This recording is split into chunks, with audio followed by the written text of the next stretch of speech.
김진의 돌직구쇼에 오신 여러분 반갑습니다. 김진입니다. 저는 오늘도 저희 돌직구쇼 오픈 스튜디오 앞에 나왔습니다. 어제 법원에서 이화영 전 부지사 부부가 부부싸움을 벌였습니다. 초유의 부부싸움이었습니다. 재판장이 겨우 진정시켰다라는 보도도 많습니다. 변호사 해임을 두고 부부간의 의견이 갈린 건데 더 본질적인 것은 법조계 일각에서는 진실을 얘기하려는 것과 진실을 얘기하지 못하게 막으려는 것에 의견차 아니냐, 뭐 이런 분석도 조심스럽게 나옵니다. 잠시 후 이야기 나눠보죠. 저는 비가 오나 눈이 오나 매일 아침 이곳에서 여러분을 기다리겠습니다. 김진의 돌직구쇼 지금 라이브로 시작합니다. 잠깐만요.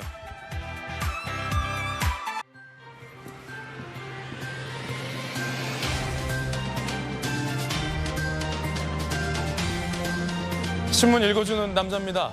정신 차려 이 사람아. 부부싸움 중에 아내가 남편에게 한 말입니다. 이화영 전 부지사의 재판, 법원에서 이 전 부지사 부부가 초유의 부부싸움을 벌였습니다. 변호사 해임을 두고 남편과 아내의 의견이 다른 건데 매우 이례적인 상황입니다. 잠시 후에 이야기 나눠보죠. 오늘 조간신문 4가지 키워드 준비되어 있습니다. 함께 보시죠. 먼저 첫 번째 키워드부터 공개하겠습니다. 첫 번째 키워드는 바로 기각, 동아일보 1면입니다. 거대 의석수를 내세워서 야당 등이 호기롭게 추진했지만 결과는 기각이었습니다. 헌재가 이상민 행안부 장관 탄핵을 기각했는데요. 진보 재판관까지 포함해서 전원이 모두 다 기각 의견을 냈습니다. 만장일치로 기각됐습니다. 탄핵 소추안이 기각되면서 이 공과 부담은 야당에게 넘어갔습니다. 정부에서는 야당의 무리한 정쟁용 탄핵 소추로 국정 공백만 생겼다라고 비판의 화살을 야당에게 돌렸습니다. 잠시 후에 이야기 나눠보죠. 그러자 야당에서는 아직도 정신 못 차렸냐라며 반박했다는데 그 내용도 전해드리겠습니다. 이어서 두 번째 키워드입니다. 두 번째 키워드는 이겁니다. 싸움. 한국일보 신문입니다. 내 뜻 아니다. 정신 차려라. 변호인 해임 논란. 이화영 부부, 법정에서 부부싸움. 세상에서 제일 재밌는 게 남들 싸움 구경하고 불구경이라는데 우리 국민들이 이 부부싸움까지 봐야 하는지 의문입니다. 이재명에게 보고 진술한 후에 입장을 번복한 것으로 알려진 이화영 전 부지사. 아내는 저 변호인이 검찰 쪽과 친해서 남편을 회유했다라고 믿고 있는 것 같습니다. 하지만 남편의 생각은 다릅니다. 내가 결정하는 건데 아내가 웬 난리냐? 라는 취지 같은데 잠시 후에 이야기 나눠보겠습니다. 법조계 일각에서는 이화영 전 부지사가 무언가 인정할 건 인정하려는 듯한 심경 변화를 내고 있는데 아내가 이를 변호사 탓으로 돌린다라는 분석도 나오고 있습니다. 이어서 다음 키워드입니다. 세 번째 키워드는 이겁니다. 수박. 수박의 계절이죠. 경향신문 6면입니다. 체포동의안 기명 투표. 이재명 대표가 불체포 특권을 포기한다더니 갑자기 체포동의안 표결 시에 실명으로, 기명으로 투표해야 한다라고 입장을 냈습니다. 그러자 당 내에서도 포기하겠다는 거냐 말겠다는 거냐라는 비판의 목소리가 제기됐습니다. 그 가운데 비명계에서는 이 수박 찍어내기 하려는 거냐라는 비판도 나옵니다. 체포동의안 포기하겠다던 이재명 대표가 체포동의안 표결은 하되 기명으로 하자라는 의견을 밝힌 이유는 무엇일까요? 정말 수박 찍어내기 위해서다일까요? 잠시 후 이야기 나눠보죠. 이어서 다음 키워드입니다. 이중성, 한겨레신문 6면 기사입니다. 여야가 코인 사태를 두고 내로남불이다라는 비판적인 기사입니다.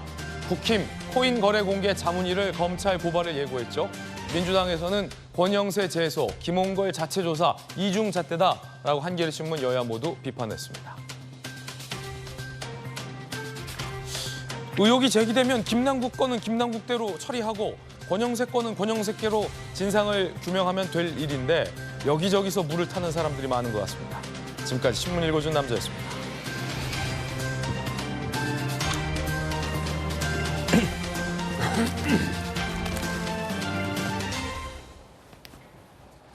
오늘 아침 함께하신 분들 소개해드리겠습니다. 민주당의 대통령 후보 박용진 의원, 돌직구 좌장, 서울시 정무부시장을 역임한 김영주 의원 나오셨습니다.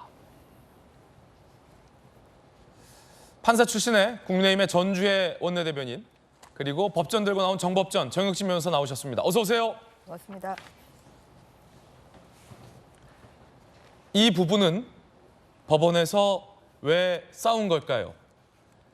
아내는 방청석에서 남편을 향해 소리쳤다고 합니다. 변호사 해임을 두고 싸웠다는데 본질적인 의견 차이가 다른 데 있는 거 아니냐라는 관측도 나옵니다. 첫 번째 이야기는 이화영 전 부지사의 부부싸움 얘기입니다. 지금 시작하죠. 변호인 미스터리 친명 이화영 러쉬. 재판 중에 부부싸움이 벌어졌어요. 초유의 사태입니다. 변호인 해임을 두고 아내와 남편의 의견 일치가 안 된 건데 그렇다고 법원에서 공개적으로 부부싸움을 한다? 선뜻 이해되지 않습니다. 재판부 부인이 변호사 해임 신청을 냈던데 이화영 전 부지사가 동의하는 내용이냐? 재판부 입장에서는 당연히 물어보죠. 그러자 우리 집사람이 무언가를 착각한 것 같다라며 현재 변호인을 유지하겠다라고 밝혔습니다.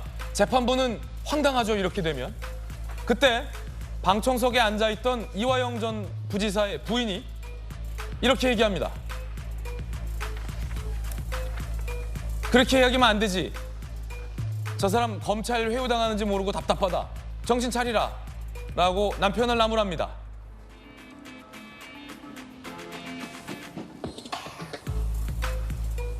정혁진 변호사님. 네네. 수많은 재판을 해보셨을 텐데 이게 흔히 보통 많은 집들 부부싸움 할 때 아내가 남편들에게 저 사람 정신 차려야 된다라는 말을 하는데 그걸 공개적인 장소에서 그것도 법원에서 이런 워딩이 부부싸움 형태로 오고 가는 건 매우 이례적인 것 같은데 변호사 경력 몇 년 되셨죠? 실례지만. 20몇 년 됐는데 안 세봤습니다. 20몇 년 변호사 하시면서 네네. 부부싸움 하는 경우 봤습니까?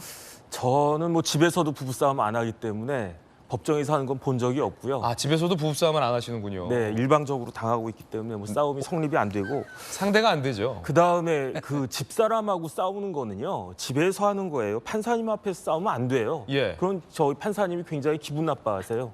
그 다음에 중요한 거는 더 중요한 건 뭐냐면 이화영 부지사는 그 변호사를 해임할 수가 없어요.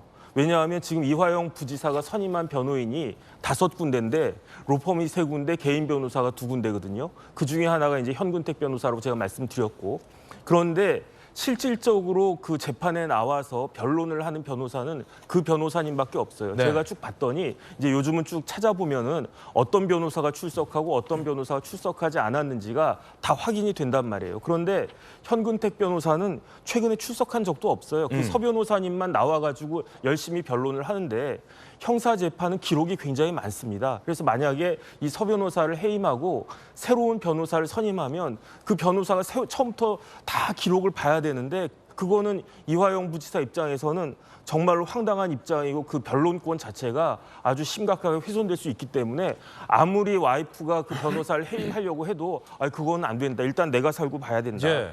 그다음 제가 그 부인의 탄원서를 봤거든요. 네. 탄원서에 어떻게 내용이 나와 있냐면 옛날 50 시절에 전기 고문에 육박한 그 준하는 그런 압박이 있었다라는 식으로 이야기를 했는데 전기 고문 얘기를 부인이 했습니까? 전기 고문이 나오더라고요. 예. 그런데 저도 이제 50 때 대학을 다녀봤지만 그때 전기 고문하고 지금 검찰에서 그렇게 한다? 말이 안 된다고 생각을 하고요. 더더욱 중요한 건 뭐냐면은 그 다음에 나온 게 이화영 부지사의 자필 옥중 진술서인데 예. 이 내용 제가 봤거든요. 검찰이 압박했다거나 심지어 회유했다는 내용도 하나도 없어요. 그냥 뭐 이러이러한 이야기다. 더 중요한 건 뭐냐면은 그 언론에 보면은 이화영 부지사가 변호인 접견 180번 이상 했다고 그랬단 말이에요. 예. 그런데 구금된 날짜가 그 작년 9월 28일인가 그러니까 아마 이제 좀 있으면 딱 10달이 되는데 그 30 곱하기 10 하면 300일 아니겠습니까? 예. 토요일, 일요일 빼면 200 몇십 일인데 그중에 180일을 변호인 접견을 했다? 그러면은 거의 재벌 회장에 준하는 변호인의 조력권을 받고 있는 상태인데 제가 봤을 그렇게 때 얘기되는 겁니까? 그럼요. 그런데 무슨 그런 상황에서 검사가 압박을 하는지 더군다나 현근택 변호사가 변호사 중에 한 명인데 만약에 그렇게 압박을 받고 있고 전기 고문과 같은 그런 걸 갖다 받고 있다라고 하면 현 변호사님이 그 성격상 가만히 있었겠습니까? 그다음에 제가 확인을 해보니까 뭐 이가 3개 빠졌다라고 하셨는데 제가 확인을 해보니까 임플란트가 빠진 거고요. 아. 그다음에 그게 지금 빠진 게 아니고 2월 달에 빠진 거예요. 예. 그때 왜 빠졌냐면 그때부터 김성태 회장이 굉장히 이렇게 안 좋은 이야기를 막 하면서 형님 이럴 수 있습니까? 이렇게 압박을 하니까 제가 봤을 때 압박은 검찰이 한 게 아니고 김성태 전 회장이 하는 것 같고 그다음에 오히려 민주당이 그 부인도 당원이시라고 밝혔더라고요. 그 민주당원이 이화영 부지사의 부인한테 압박을 하는 것이 아닌가 일단 그런 생각이 들고 그다음 마지막으로 이 사건은 굉장히 중대한 사건이기 때문에 변호인이 반드시 필요한 필요적 변론 사건이에요. 그렇기 때문에 이렇게 변호인 때문에 왔다 갔다라고 하면은 재판이 공전될 수밖에 없는데 다음 재판이 아마 8월 초에 잡혀 있을 거거든요. 그때까지는 이 혼란이 소란이 좀 수습이 되어야 될 것 같다는 생각이 듭니다. 일단은 아내가 당에 먼저 좀 답답함을 호소했다라는 보도들이 나오고 있습니다. 여당 일각에서는 당이 이 아내분에게 무언가 세게 회유를 한 것 아니냐라는 의혹도 제기되고 있습니다만 사실로 확인된 바는 아닙니다. 어쨌든 이례적인 상황. 판사 출신의 전주혜 의원님, 이 아내분이 방청석에서 남편을 향해서 정신 똑바로 차려라라고 이른바 샤우팅 내지는 의견을 제시했는데 사실은 원론적으로 놓고 말하면 변호사를 해임할지 말지는 재판을 받고 있는 이화영 전 부지사의 오롯한 전적인 선택 권리가 있는 거 아닙니까? 아무리 아내라 하지만 남편, 본인의 의사와 반대되는 변호사 해임안을 법원에 제출한다? 이게 상식적으로 잘 이해가 안 되는데 이 상황 어떻게 분석하십니까? 그러니까 그 부인은 그러면 그 이화영 전 부지사를 그러니까 이 대북 송금 사건에 결국 그 몸통으로 지금 만들고 싶은 건지 이렇게 되면 이런 상황을 그렇게 된다? 그렇잖아요 이게. 왜냐하면 지금 이재명 당시 지사한테 보고를 했느냐 안 했냐가 핵심 쟁점 아닙니까? 그런데 거기에 대해서 보고를 했다고 하면은 당연히 몸통은 이재명 지사가 되는 거죠. 그런데 지금 이거를 다시 말을 돌려가지고 번복을 해가지고 아니 그 이재명 지사 몰랐고 하면 본인이 다 이건 뒤집어 쓰는 거거든요. 그래서 저는 이게 남편을 위하는 건지 도대체 이재명 대표를 위하는 건지 헷갈린다? 그런 부분에 있어서 저는 좀 후자 쪽 아닌가 하는 생각이 좀 들고요. 그리고 자, 이거 추측입니다만 보통의 경우는 가족이 재판을 받으면 가족의 편에서 의견을 일치한 후에 판사님에게 변호사 해임 신청이나 이런 걸 하잖아요. 근데 재판을 받고 있는 남편의 뜻에 반해서 변호인을 해임한다? 아내의 일방적으로 그거를 또 재판부에 제출한다? 판사 입장에서는 굉장히 황당할 것 같은데 어떻게 이런 일이 벌어진 거죠? 그러니까 이제 그게 원래는 이 해촉은 본인만이 할 수 있는 거거든요. 그렇죠. 그런데 이제 권한 없이 그냥 해촉서를 제출을 하다 보니까 이제 이렇게 된 거죠. 그러니까 남편의 동의 없이 아내가 일방적으로 해촉서를 제출한 거잖아요.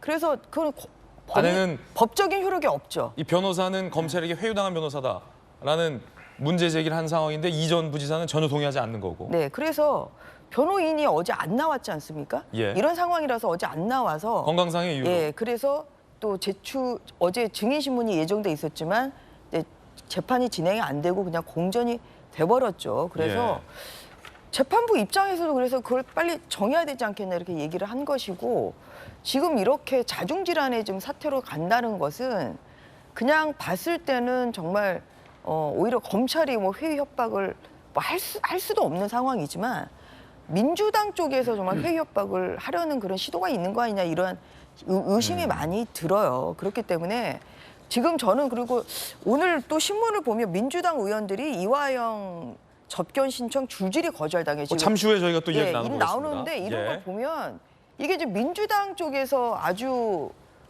이 필사적으로 지금 이 이재명 지사의 이름이 안 나오게 하려고 지금 이렇게 필사적으로 지금 이화영 씨의 입을 좀 막으려고 하는 시도가 있는 거 아닌가 하는 그런 생각이 듭니다. 김용주 의원님, 민주당에서 이화영 전 부지사의 심경 변화라는 보도가 나왔을 때 이재명 대표는 침묵했어요.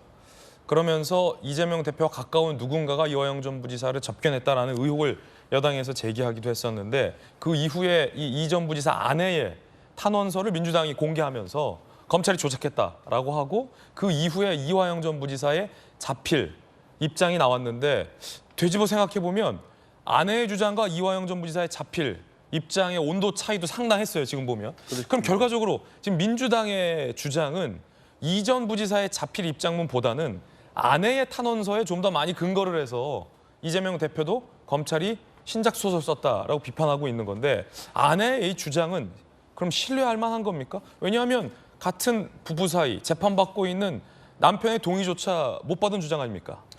그렇습니다. 이제 그러니까 이제 기본적으로는 저는 이화영 지사의 고민이 깊어지면서 서서히 이화영 지사가 위촉한 변호사의 의견을 받아들이기 시작했다. 그렇게 봐야 될 것 같고 그렇게 됐을 때 사전 보고든 사후 보고든 이재명 대표가 알고 있었다는 쪽으로 그 상황이 가고 있다는 것에 대해서 당에서 우선은 아마 이제 우리가 알 수는 없지만 이화영 전 부지사의 부인을 접촉해서 지금 현재 옥중에서의 상황이 이렇습니다. 검찰로 인하여 이화영 전 부지사가 압박을 받고 있다. 이런 내용을 전했을 수도 있고. 추측입니다. 네, 네.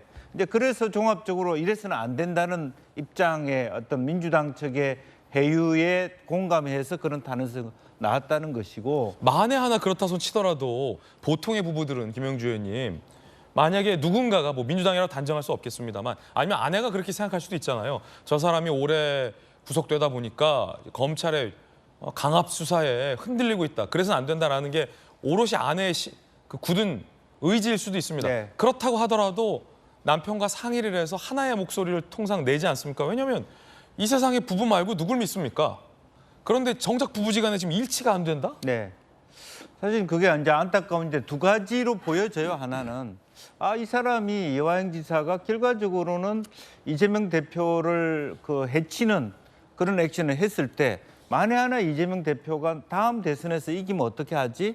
이런 공포감이 있을 수 있는 거고. 아내로서는 그런 걱정할 수 있죠. 충분히. 있을 수 있는 거고. 그랬을 때 이렇게 되면 앞으로 이화영과 우리 가족의 미래가 없어지는 거 아니냐. 결과적으로는 범법자이기도 하고 민주 진영에서도 사실은 그 받아들일 수 없는 외톨이가 된다는 위기의식들 뭐 그런 것들도 있을 수 있고 그 전부터 우리가 모르지만 두 사람 사이의 갈등과 어떤 충돌이 많이 있지 않았겠는가 부부 간에 그거는 우리가 모르는 상황 모르는 거죠. 추측입니다만. 이번에 그런 식으로 뜯고 네. 다른 한편으로 아까 전주 의원 얘기했듯이 과연 지금 현재 남편을 사랑하고 있는가 뭐 이도 음모론적인 어떤 얘기입니다만은 과연 누구를 위해서 지금 저런 행동을 하는가 하는 의심이 가는 그런 액션이 나왔다 그렇게 볼 수 있고요.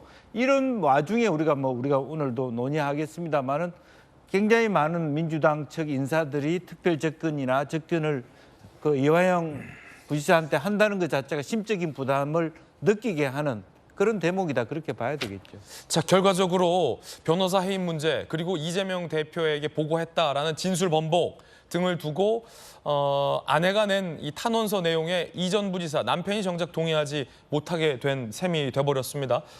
민주당의 이 검찰이 강압수사를 하고 있다는 주장은 아내의 탄원서에 근거하고 있는 것인데요. 논란이 앞으로도 더 커질 것 같습니다. 그리고 남편을 향해 으름장을 뒀다라는 보도도 나왔는데 어떤 얘기 아내분이 밝혔는지 함께 보시죠. 방청석에 있는 아내. 남편 변호사에게 노란하고 있지 않냐? 당신 혼자 알아서 재판 치르라. 라는 초유의 으름장이 나오기도 했다라는 보도가 많습니다. 당신 혼자 알아서 재판 치러라. 그러면은 변호사 비용을 아내분이 지금 대고 있는 상황인가 아닌가라는 좀 고민도 좀 돼볼 상황 같은데 저거 무슨 말일까요? 정법전 저 무슨 말일까요? 당신 혼자 재판 치러라. 그러면은 내 말대로 안 하면 뭐 변호사비 안 대주겠다 이런 뜻입니까? 아니면 그러니까 내 조력 이제 없을 테니까 자기 알아서 해라 뭐 홧김에 이렇게 나온 건가요? 글쎄요. 일단 변호사비는요. 아마 이제 그 처음에 선임할 때 다 냈을 거예요. 그러니까 거기에 대해서 뭐 추가적으로 변호사 비용이 더 들거나 그럴 가능성은 별로 없을 것 같고 그렇기 때문에 이제 변호사 비용 등과 관련해서는 아내의 말은 별로 이렇게 그 설득력은 없어 보이고 그런데 심적인 압박을 주겠다라고 하는 거죠. 왜냐하면은 감옥에 이렇게 그 구치소에서 독방에 이렇게 갇혀 있고 그러면은 물론 이제 변호사가 수시로 왔다 갔다 하긴 하지만 그래도 밖에서 이제 우리 가족이 나를 응원하고 있고 지켜주고 있다 이렇게 생각하는 것하고 네. 그렇지 않은 것하고는 굉장히 그 차이가 있을 것 같은데 그런데 저는 이해가 안 되는 게 어떻게 부인이 아무리 남편이 나쁜 짓을 많이 했다고 하더라도 감옥에 그 수감되어 있는 그런 상황인데 저렇게까지 이야기를 할까? 저는 그게 사실은 납득이 되지가 않고요. 그 뭐 이혼 사유도 될 수 있을 수도 있긴 하겠는데 그런데 그 다음에 저는 다른 걸 다 떠나가지고 그 탄원서에 본인이 스스로 민주당원임을 밝혔다고 하는 것도 저는 좀 납득이 되지가 않고 그렇기 때문에 이제 그 이중에 지위가 있는 거 아니겠습니까? 이화영 전 부지사의 부인으로서의 지위와 민주당 당원으로서의 지위가 있는데 그 중에서 후자에 더 방점을 두겠다라고 남편한테 밝히고 있는 것이 아닌가 일단 그런 생각이 들어서요. 그래서 이제 중요한 것은 이화영 부지사가 그러니까 이화영 전 부지사 부인의 이야기는 제가 봤을 때 중요한 것이 아닌 것이 왜냐하면 이화영 부지사가 무슨 행동을 했는지 그 부인이 시시콜콜하게 다 알 수가 없는 거잖아요. 이화영 부지사 부인이 뭐 쌍방울 관련해 가지고 대북 자금 관련해 가지고 뭐 이화영 부지사가 시시콜콜하게 다 이야기를 했겠습니까? 그렇기 때문에 그게 중요한 게 아니고. 아 그렇군요. 본질적인 사실관계에 대해서는 이화영 전 부지사 부인이 네. 얼마나 정확히 다 파악하고 있을지는 의문이다. 아니 앵커는 예. 같은 기자지만 부인한테 뭐 오늘 누구랑 뭐 했고 오늘 어디 뭐 취재했고 다 이야기합니까? 저는 이야기 안 하거든요. 그러니까 저희 집사람이 대충 뭐 추측은 할 수 있을지 몰라도 예. 그런데 그런 은밀한 이야기를 부인한테 다 이야기했는데 그걸 부인이 다 알고 있다. 그다음에 그런 것들에 대해서 뭐 검찰의 압박을 받고 있다. 이거는 넘겨짚는 이야기거나 아니면 다른 사람한테 들은 이야기일 가능성이 크지. 이화영 부지사로부터 이야기 들은 것이 아니고 중요한 것은 본인의 이야기와 본인의 입장이 아닌가 싶습니다. 어쨌든 중요한 건 이재명 대표 보고를 두고 그리고 변호사 선임을 두고 아내와 남편의 입장이 다르다는 겁니다. 재판 후에 아내가 이렇게 얘기했습니다. 기자들에게 들어보시죠. 재판에서 하셨던 이야기 심정 좀 얘기해 줄 수 있을까요? 제가 아까 흥분해서 그랬는데 조금 더 입장 정리를 해볼게요. 남편분이랑 입장이 근데 가족이랑 좀 다른 게 왜 그렇다고 저는 모르겠어요. 왜 저 사람이 저렇게 됐는지 모르겠습니다. 혹시 점심사에 좀 입장 정리가 되셨을까요? 아니요, 아직 혼란스럽고 변호사님이 오늘 안 오시니까 같이 좀 정리를 해서 말씀드릴게요. 남편께서 오해가 있다고 한 건 좀 잘못된 이야기일까요? 어떻게 보세요? 네, 그런 것 같습니다. 이 전 부지사 말고 이 전 부지사 아내의 입장까지 기자들이 취재해야 할 상황에 이르렀는데 박용진 의원님 네. 어떻게 보십니까? 이게 뭐 다들 지금 처음 보는 일이라고 하시는데 저라고 두 번 본 일은 아니고요. 왜냐하면 박용진 의원님은 또 민주화 운동하고서 투옥됐었던 적도 있잖아요. 그때 지금 아내분이 굉장히 헌신적으로 옥바라지를 하신 걸로 알고 있는데 그 대부분 그렇게 해요. 예. 대부분 다 그렇게 한다. 그런데 이제 가족들 저는 이제 어제 그 법정에서의 상황에서 제일 좀 황당했던 게 그럼 앞으로 가족 지원은 없다 이렇게 얘기하는 게 그 지금 민주당에서 검찰이 이화영 전 부지사를 압박하고 있다고 이야기하시는 분들과 또 그 부인께서 하시는 말씀이 일치한 것 중에 하나는 뭐냐면 심리적인 고립감이었어요. 그러니까 되게 힘들고 외롭게 느끼고 그래서 본인의 그 정서적 불안을 검찰이 뱀처럼 잘 악용해서 진술을 변복시키고 몰고 가고 있다, 회유하고 있다 이렇게 한 건데 정작 이제 가족인 부인이 너 혼자 알아서 해라 이렇게 얘기하셨다고 하니까 뭐지 하는 그러니까 오히려 당신은 혼자가 아니다. 걱정하지 마라. 두려워하지 마라. 바깥에 많은 동지들이 있고 당신을 믿어주는 가족이 있다. 이렇게 이야기를 해야 오히려 용기를 낼 텐데 진실을 얘기하기 위해서. 이렇게 되면 더 고립감을 느낀다 남편이. 그렇죠. 우리가 갑자기 검찰이 사람을 고립감을 느끼게 한다라고 하면서 동시에 가족도 손 뗀다 이렇게 얘기를 하는 건 약간 뭐 앞뒤가 안 맞는 얘기인 것 같은 생각이 들고요. 민주당의 이제 입장 중에 하나는 검찰이 자꾸 이화영 부지사에게 뭐 회유, 협박 그리고 외롭게 한다, 뭐 독방에 가둬놨다 이런 것들을 통해서 그러면 용기를 불어넣어주기 위해서 만나러 가기도 해야 되겠고 또 다양한 방식으로 혼자이지 않다라고 하는 걸 알려줘야 된다라고 생각하는 것 같아요. 그런데 이제 어제 상황은 그리고 또 그 이화영 전 부지사가 내가 그런 진술을 한 바가 없다라고 하는 본인의 자필 서신을 또 이제 공개를 했기 때문에 진술이 바뀌었댄다. 이거 뭐지? 근데 또 그거를 번복하는 자필 편지가 나왔어요. 그러니까 또 뭐지? 근데 어제 상황은 또 뭐지? 이래서 지금 상당히 혼란해하고 있는 상황인 것 같거든요.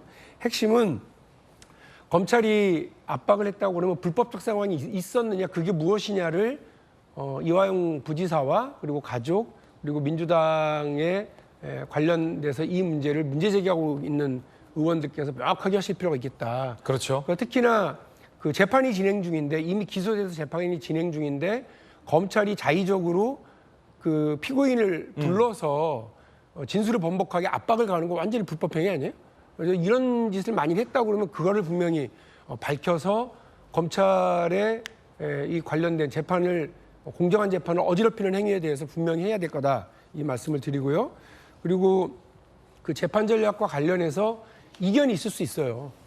가족과 뭐 그 당사자 간에 이견이 있을 수 있는데 이런 부분들이 적어도 다음 기일까지는 정리가 빨리 돼서 이 재판 전체가 공정하게 진행될 수 있도록 하는 것이 이화영 전 부지사나 가족들의 권리이자 의무이기도 할 거다 이런 생각이 듭니다. 민주당으로서는 지금 민주당의 뭐 법률위원회와 검찰 뭐 탄압 대책위가 있는데요. 이 대책위 입장에서는 회유가 있다. 예. 그리고 본인도 그래서 그 진술이 아니라고 하는 것이 나왔다까지는 의원들에게 공유가 됐는데 어떻게 그 압박을 하고 불법적 행위를 저지르고 있는지에 대한 분명한 내용은 아직 저희가 듣지는 못했습니다. 그렇군요. 여야 양쪽에서 서로를 향해 압박하고 있다, 회유하고 있다 이런 주장들이 나왔는데 누가 이화영을 압박하고 회유하는가라는 의문이 들지 않을 수 없는 장면입니다. 자, 그 가운데 민주당 현역 의원들이 이화영 전 부지사의 접견 신청을 줄줄이 했는데 구치소로부터 줄줄이 거절당했다라는 보도도 나왔습니다. 그러자 한 일각의 보도에서는 지금까지 이화영 전 부지사에 대해서 신경 안 쓰다가 이재명 보고 이야기를 꺼내니까 접견 신청하는 이유가 무엇이냐라는 의문도 제기됩니다. 민주당 인권위 법률위 소속 의원들, 안민석 의원 등등 특별면회 신청을 했다가 구치소로부터 접견 불가 통보를 받았다라는 보도가 나왔습니다. 본인이 거부할 경우 접근 불가가 되고 교정 당국에서 절차 문제 등을 이유로 거부하는 경우도 있다고 합니다. 그러자 여당에서는 지금 특별면회 신청을 하는 이유는 무엇이냐? 검찰이 이화영 전 부지사를 압박하는 게 아니라 민주당이 지금 회유 압박하는 거 아니냐라고 비판했습니다. 들어보시죠. 민주당 의원들이 줄지어 소위 특별면회를 신청하고 있다고 하니 이화영 전 부지사의 진술 번복을 회유하겠다는 의도 외에는 달리 생각이 나지 않습니다. 민주당의 항의처럼 수사가 조작이라면 재판 과정에서 명백히 밝히면 될 일입니다. 당대표 한 사람의 방탄을 위한 막무가내식 회유와 협박은 민주당의 침몰을 가속화할 뿐입니다. 전주혜 의원님, 어떻게 보십니까? 지금 민주당이 사실은 저는 불리한 얘기만 나오면은 회유 협박 당했다고 얘기를 해요. 전에 유동규 씨가 이재명 당시 시장의 관련성을 얘기할 때도 맨날 회유 협박 당했다고 지금 얘기를 하거든요. 근데 유동규 씨가 지금 일관되게 진술을 하고 있습니다. 마찬가지로 지금 이재명 지사와 관련된 데에 대해서 불리한 얘기가 조금이라도 나오면 다 검찰이 회유 협박했다고 지금 그렇게 정말 난리를 치는데 도대체 무슨 증거를 가지고 좀 저는 얘기를 해야 된다고 생각을 합니다. 그러니까 뭘 가지고 지금 회유를 협박했다는 증거가 어디 있습니까? 그게 이게 뭐 변호사와도 뭐 여러 차례 했지만 그 접견도 하고 변호사와의 신뢰관계가 상당히 있는 것으로 보이는데 그런데 항상 이런 식으로 답을 정해놓고 회유 협박했다 이 프레임으로 좀 계속 몰고 가거든요. 그래서 저는 이런 부분에 있어서 민주당이 회유 협박을 이화영 지사 그 부지사로부터 이 얘기를 알고 있는 사람은 본인밖에 없는 거니까 이 부분에 대한 저는 사실관계 파악이 중요하다. 그 다음에 두 번째로는 이 뭐 이런 조사를 받을 때는 경우에 따라서는 변호인도 참관을 하거든요. 옆에 있습니다. 그렇기 때문에 변호인이 참여권이 있기 때문에 예. 더더군다나 회유 협박하기가 쉽지가 않다는 말씀을 드리고, 그런데 이 상황에서 갑자기 그동안 안 찾아가다가 찾아간다? 야당 의원들이- 이것이야말로 회유 협박 용의라고 밖에 생각이 안 돼요. 예. 그렇기 때문에 지금 실명이 나오는 것은 안민석 의원인데, 안민석 의원 외에도 지금 민주당의 어떤 의원들이 접견 신청을 했고, 그래가지고 이게 거부가 당했는지 저는 민주당이 밝힐 필요가 있다고 생각합니다. 민주당 떳떳하시잖아요. 민주당 떳떳하기 때문에 당연히 민주당의 어느 의원이 특별면회 신청을 했다. 네. 근데 거절당했다. 민주당이 먼저 밝히십시오. 그리고 난 다음에 정말 회의 협박을 당한지 않은지 이 부분에 대해서 증거를 가지고 말씀을 해주시기 바랍니다. 그리고 어떤 의원들이 접견 신청을 했는지 혹시 의원실 차원에서 공식적으로 뭐 질의해 보신 적이 저희가 있습니까? 자료 제출 요청을 했어요. 오늘 예. 법사위가 열리거든요. 그래서 법무부에 자료 제출 요청을 했고요. 그 부분에 대해서 법무부로부터 이것은 반드시 저는 네. 이 답변을 받아내야 된다고 생각을 하고 있습니다. 이제 10시 좀 지나서부터 이제 열리는데, 그래서 이제 그런 것이 있고, 그리고 저는 이 변호인이 알고 보니까 그러니까 판사상을 같이 한 분이에요. 그러니까 이분이 어떤 근거로 검찰과 그렇게 유착했다는 그런 게 뭐가 있습니까? 이분은 판사 출신이고요. 그리고 매우 성실한, 제가 알기로는 지금 아내가 매우 지금 성실한 그런 변호사입니다. 해촉하려 하는 그 변호사가. 네, 그 변호사가. 그리고 정말 이 피고인의 무죄를 위해서는 밤을 새서라도 기록을 꼼꼼하게 보고 그것을 또 법정에서 적극적으로 또 변론을 하는 그런 아주 훌륭한 변호사입니다. 그런데 지금 이분을 가지고 부인께서 지금 뭐 검찰에 놀아놨다, 검찰과 유착관계다, 이런 거 하는 것 자체가 그 변호사에 대한 인신 모독이자 명예훼손이에요. 그리고 아까 일어난 이런 법정에서 일어난 것은 저도 판사 생활을 20년 넘게 해봤습니다만 예. 뭐 이러한 상황은 저는 처음 봤습니다. 부부싸움 말씀하시는 거죠? 그러니까 거기서 당연히 법정에서 지켜야 될 질서는 지켜야 되는 거죠. 그래서 본인이 이 당사자 아닌 사람이 발언권을 얻고 얘기를 하는 거거든요. 근데 발언권을 이렇게 틈도 없이 그냥 소리를 질러버린 거 아니에요. 이런 것 자체가 사실 굉장히 창피한 상황 아닌가, 예. 그런 생각이 듭니다. 자신 있다면 민주당 누가 접견 신청했는지 공개하라 라는 의견인데, 박용진 의원님. 저도 법사위원이라서요. 그러니까요. 저는 조금 이제 일찍 이석을 하게 되는 걸 양해해 주시면 감사하겠고요. 오늘 법사위가 열려서 아마 여당 의원님들도 저런 얘기들을 하실 것 같고요.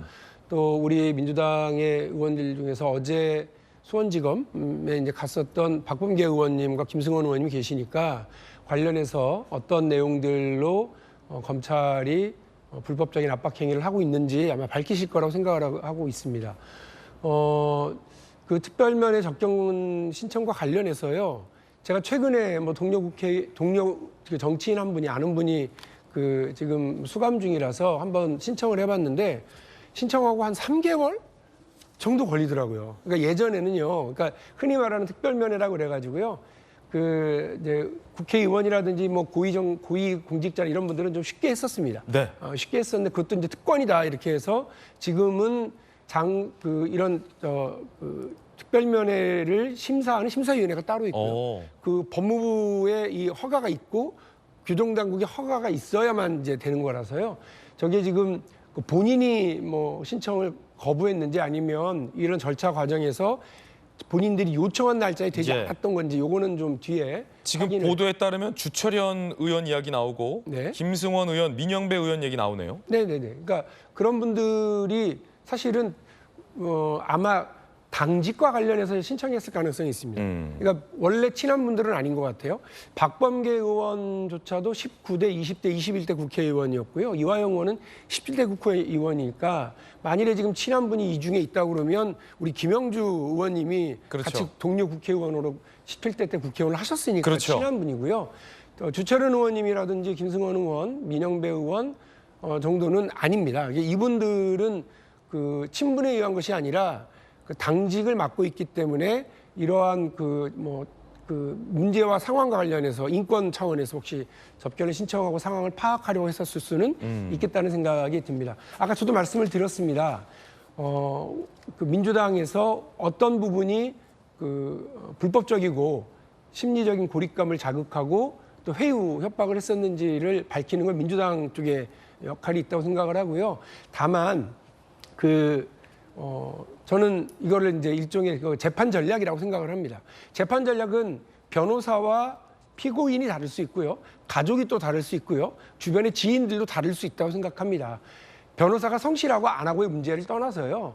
변호사가 가지고 있는 재판 전략이 있을 겁니다. 그것과 가족이 맞지 않으면 해촉을 촉구할 수도 있다고 저는 생각을 합니다.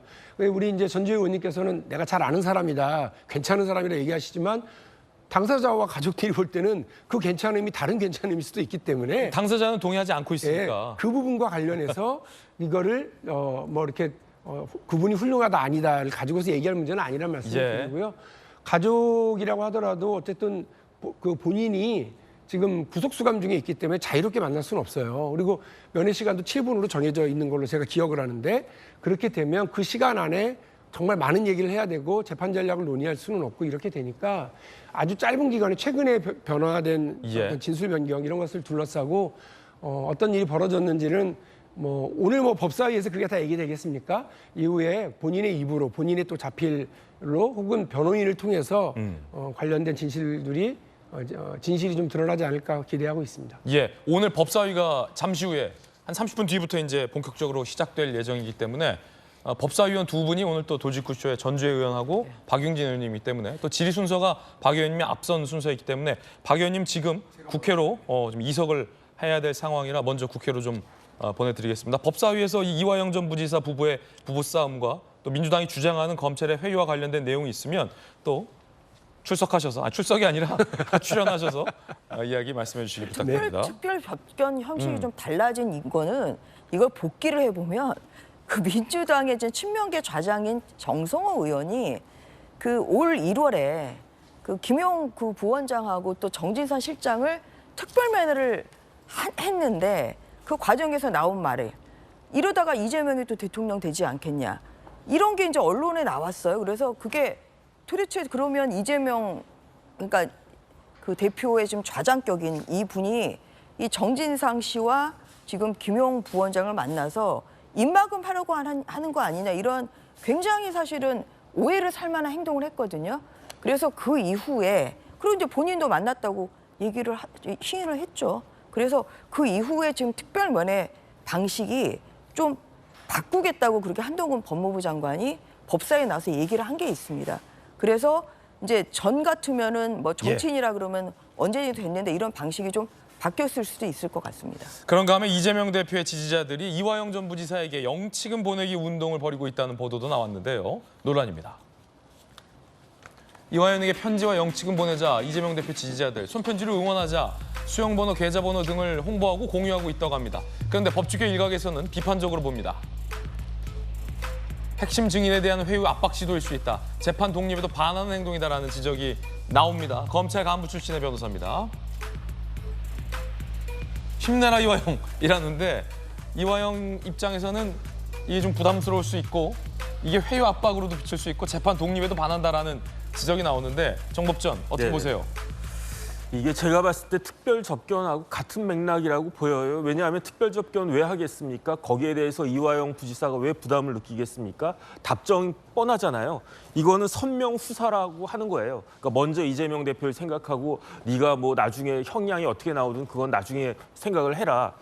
돈도 마찬가지라고 생각하는 게 사실은 돈 좋아하지 않는 사람 어디 있습니까? 뭐 저도 좋아하는데 그런데 공짜 뭐 양잿물도 마신다 그런 이야기도 있는데 그런데 무서운 돈이 있어요. 어떤 돈이냐면 예컨대 저한테 어떤 조폭이 딱 와가지고 정 변호사 이거 좀 쓰세요 하면서 뭐 한 1억씩 딱 주고 그러면 그 돈 제가 감사합니다 이렇게 받겠습니까? 그 일진들이 이렇게 거기 이제 밑에 있는 애들한테 뭐 빵 사 먹으라고 이렇게 돈 막 10,000원씩 20,000원씩 주면은 그 돈 받고 기분이 좋겠습니까? 오히려 더 무섭지 않겠습니까? 그러니까 조금 전에 뭐 힘내라 이화영 이렇게 쓰여져 있고 거기에 돈이 이렇게 뭐 얼마가 들어갈지는 모르지만은 사실은 이화영 부지사 입장에서는 겁내라 이화영 이렇게 읽히지 않을까 일단 그런 생각이 들어가지고 거기에 대해서는 어떻게 될지는 좀 지켜봐야 될 것 같은데 과연 이화영 부지사가 어떤 식으로 이야기를 계속할지는 모르겠지만 예. 중요한 건 뭐냐면요. 한 번 뱉은 말이 있기 때문에 한 번 진술한 내용이 있기 때문에 거기에 대해서 본인이 변호인 참여하에 그 진술서에 도장을 찍었기 때문에 아무리 지금에 와가지고 뭐 회유나 뭘 통해가지고 입장이 바뀐다고 한들 제 생각에는 뭐 거의 게임 끝난 것이 아닌가 하는 생각이 듭니다. 정혁진 변호사의 어떤 개인적인 견해까지 들어봤습니다. 첫 번째 이야기 전해드렸고요. 이번엔 저희가 준비한 두 번째 이야기 시작하겠습니다. 이상민 장관에 대한 탄핵 소추가 헌재 재판관 전원 만장일치로 기각됐습니다. 탄핵 전원 일치 기각. 진보 성향 재판관들도 모두 다 기각을 했습니다. 탄핵이 이를 만한 잘못이 없다라고 헌재 재판관들 전원이 의견을 모은 겁니다. 그렇다면 거대 의석을 앞세워서 탄핵 소추를 호기롭게 했던 야당 입장에서는 부담스러운 상황이 될 수도 있습니다. 167일 국정 공백의 책임은 누구에게 돌아가느냐가 정치권에서 논란입니다. 어제 헌법재판소 이야기 들어보십시오.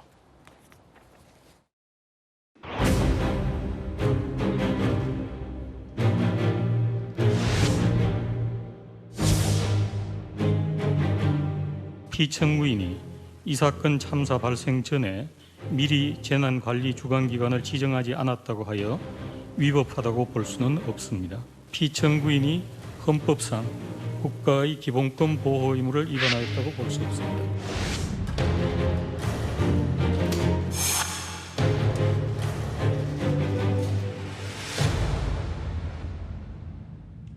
결국 이 사건 심판 청구는 구인의 재판관 전원이 기각으로 판단하였으므로 다음과 같이 선고합니다.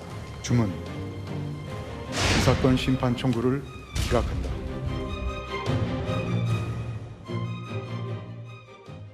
김영주 의원님, 네. 이게 논란이요. 많은 조간신문들은 야당이 거대 의석수를 앞세워서 사실 그때 탄핵 소추할 때만 하더라도 이상민 장관에 대한 뭐 호불호는 있을 수 있지만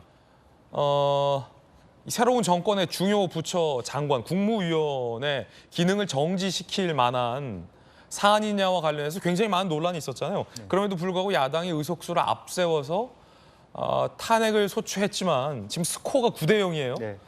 진보 재판관 뭐 3명이라도 탄핵의 뭐 인용 주문이 나오면 민주당 입장에서는 그래도 해볼 만한 탄핵 소추였다라는 근거가 될 텐데 이 9대 0입니다. 9대 0. 네. 이 국정 공백의 책임이 결국은 민주당에 있는 거 아니냐라는 논란이 뜨거운데 어떻게 보세요? 그렇습니다. 지금 현재 그 헌법재판소에서 결과적으로 나온 내용도 재난안전법상 사정관리 미흡에 행안부 장관의 책임이 없다라고 나왔고 헌법상에도 문제가 안 된다고 나왔고 다만 실제로 이제 사후에 그 행안부 장관이 한 발언에 대해서 품위유지 위반이라고 하는 부분이 있다. 예. 그것은 좀 문제가 되지만 그 말 한마디로 탄핵할 수는 없다. 그것이 이제 9대 1 전체 의견으로 받아들였습니다. 서너 명 정도는 그 발언의 문제는 있었다라고 한 재판관은 서너 명 있었어요. 이제 그렇다면 결과적으로 민주당 안에서도 법률이가 있을 거 아닙니까? 그러면 솔직하게 이게 감정적 탄핵 아니에요. 18일 날 있었던 것은. 소위 정쟁용. 예. 결과적으로 실익이 없는데 왜 이 사안으로 인해서 민주당이 왜 비판을 당해야 되냐면 이번 큰 수해의 가장 컨트롤 타워가 행안부 장관입니다. 국민의 안전을 책임지는 경찰 출동의 문제, 지자체 장애 문제, 광역단체, 지방자치, 충북도 청주시 또 뭐 다른 부서, 국토부하고 연관청들을 사실 최종적으로 책임져야 될 행안부 장관이 아무데도 나오지 못했다는 거죠. 그래서 과연 지금 9대 0 정도 될 정도, 빵이라는 표현이 뭐 이상합니다만 그런 정도 사안을 함으로 인해서 이 수해가 한참 홍수 졌을 때 행안부 장관이 나오지 못하게 만들었던 책임을 민주당이 면하기 힘들다. 또한 지금 말하자면 주철현 의원이나 박범계 전 장관이나 의원들이 뭐 하고 있습니까? 실제적으로 법률적인 것을 제대로 따져야 될 때 뭐 이재명 대표 구하기 위해서 법원이나 다니고 뭐 해우 이화영 부지사 접견이나 다니고 사실은 공적인 일을 하는 게 아니에요. 개인적 이익을 추종하고 있잖아요. 거기서 어떻게 올바른 국회의원의 도리 또 국회의원 안에서 사실은 법사위라든지 법률가 출신들의 국회의원들의 도리입니까? 그런 의미에서 민주당이 비판으로부터 자유롭지 못하다 저는 그렇게 생각합니다. 전주혜 의원님 판사 출신이시잖아요. 네. 탄핵 소추라는 게 되면 좋고 안 되면 그만 이라는 마음으로 해야 할 일은 결코 아니잖아요. 굉장히 엄중한 국회의 심판의 한 작용일 텐데 뭐 민주당이 그런 마음으로 하지는 않았을 텐데 결과적으로 민주당이 거대 의석수를 앞세워서 통과시켰던 뭐 무수히 많은 법률적인 행동들이 있는데 이번 탄핵소추권은 헌재 재판관에 의해서 법률적으로 정당성이 다 기각된 거나 마찬가지잖아요. 어떻게 보십니까? 민주당에서는 항상 이러한 뭐 국가적인 참사랄지 뭐 이런 걸 항상 정쟁화시키거든요. 그래서 또 편가르기를 하고 이것을 끊임없이 본인들의 정치적 이익을 위해서 또 이재명 대표의 사법 리스크를 덮기 위해서 계속 지금 끊임없이 시도를 하고 있습니다. 그래서 12구 참사가는 이러한 사회적 참사가 일어나서 사실 이제 거기에 대한 원인 규명도 해야 되고 뭐 책임자 처벌도 당연히 해야 되고 또 유가족들에 대한 어떤 위로랄지 아니면 또 피해 보상 사실 이런 것이 이루어져야 될 점에도 불구하고 지금 민주당이 지금 계속 국정조사도 하자 그래서 또 국민의힘에서는 국정조사가 있습니다만 또 이걸로 끝난 게 아니다. 그러니까 또 탄핵을 해야 된다. 지금 또 특별법도 만들어야 된다. 지금 이렇게 나오고 있거든요. 이것은 결국은 그런 국민들의 슬픔을 본인의 정치적인 이익을 위해서 이용하려는 그러한 저는 나쁜 속셈이라고 생각을 하고요. 이 부분에 대해서는 민주당의 진지한 유감 표명이 저는 있어야 된다고 생각합니다. 단순히 그 일개 뭐 한 명의 장관의 공백 이런 것을 떠나서 지금 수해 관리를 해야 되는 장관이 또 167일 동안 그 공백을 하다 보니까 어제 탄핵 결정 나오자마자 이제 방문한 것이 그 수해 현장 아니었습니까? 그래서 이게 국가적인 어떤 그러한 그 정쟁거리로 만들면 안 된다는 점에 대한 저는 시금석에 대해서 생각을 하고요. 또 최초로 많이 해요. 의석수가 뭐 월등하게 많기 때문에 그 법관에 대한 탄핵도 좀 최초로 민주당이 2021년에 했습니다. 그랬는데 각하가 돼버렸어 아예 이거는. 그래서 이렇게 본인들의 정치적 목적이나 아니면 힘자랑을 하기 위해서 하는 이러한 그 헌법재판소의 탄핵 소추는 정말 신중해야 되는 것이고 그리고 뭐 어제 뭐 결론에서 명쾌하게 나왔습니다만 뭐 이것은 헌법이나 중대한 법률 위반이 있다고 하는 그런 사회적 공감대가 있을 때 탄핵 소추를 하는 것이고 그래야 이게 또 합당한 그런 결론까지 이룰 수 있다는 이러한 저는 반면교사로 삼아야 되는 그러한 사례라고 봅니다. 여당의 입장이었습니다. 대통령실에서도 거대 야당이 의석수를 앞세워서 탄핵 소추권을 남용했다라는 비판적인 목소리를 냈습니다. 그러면 9대0으로 기각된 이 결과를 두고 민주당에서는 어떤 입장을 내놨을까요? 여당이 주문했던 유감 표명이 나왔을까요? 아니면 다른 입장이 나왔을까요? 민주당의 입장 준비되어 있습니다. 들어보시죠. 목적과 요건에 맞지 않는 탄핵 소추권 남용이라니 양심이라는 것이 있기나 합니까? 이태원 참사에 대해서 일말의 책임감이라도 느낀다면 결코 할 수 없는 파렴치한 발언입니다. 책임을 묻고자 그렇게 노력했지만 그 모든 것들을 거부하고 탄핵 심판까지 가게 하고 결국은 그 결과를 기다리는 6개월 동안 공백 상태를 만든 가장 근본적인 책임은 윤석열 대통령이죠. 자, 뭐 민주당의 공식 입장은 아니겠습니다만 주요 스피커들의 주장은 이렇습니다. 그러게 왜 해임 안 시켰냐?